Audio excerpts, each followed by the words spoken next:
बोला आदि शक्ति मैया की जय। मैया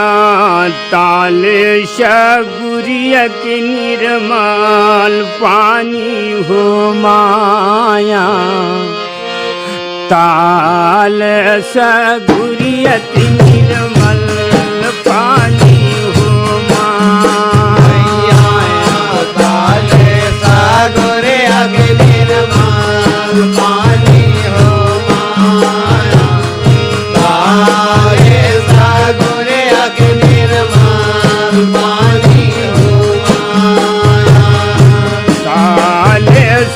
गुरिया के निर्मल पानी हो माया ताले गुरिया के निर्मल पानी हो माया गुरिया के निर्मल पानी हो माया ताले गुरिया के निर्मल पानी हो माया कौन कुड़ावे ताल सगुरिया कौन बंधावे पार कौन कुड़ावे ताल सगुरिया कौन बंधावे पार कौन लगावे लखया मरैया कौन भई रखवार मैया काले सगुरिया की निर्मल पानी हो माया काले सगुरिया की निर्मल पानी हो माया कौन बुढ़ावे ताल सगुरिया कौन बंधावे पार कौन बुढ़ावे ताल सगुरिया कौन बंधावे पार कौन लगावे लखया मरैया कौन बड़े रखवार मैया ताले सगुरिया के निर्मल पानी हो माया ताले सगुरिया के निर्मल पानी हो माया ताले सगुरिया की निर्मल पानी हो माया ताले सगुरिया की निर्मल पानी हो माया ताले सगुरिया के निर्मल पानी हो माया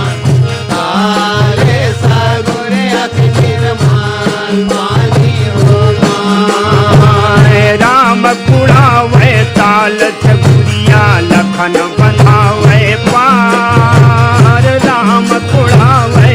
ताल सगुरिया लखन बंधावे पार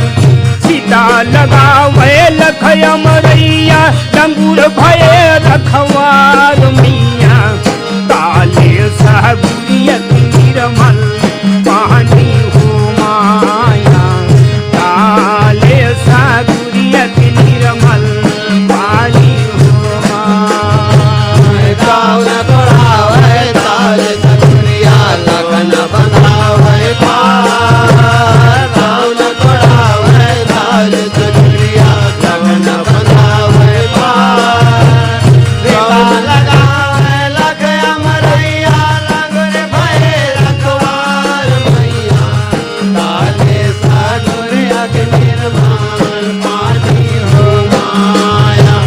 ताले सगुरिया के निर्मल पानी हो माया ताले सगुरिया की निर्मल पानी हो माया ताले सगुरिया की निर्मल पानी हो माया ताले सगुरिया के निर्मल पानी हो माया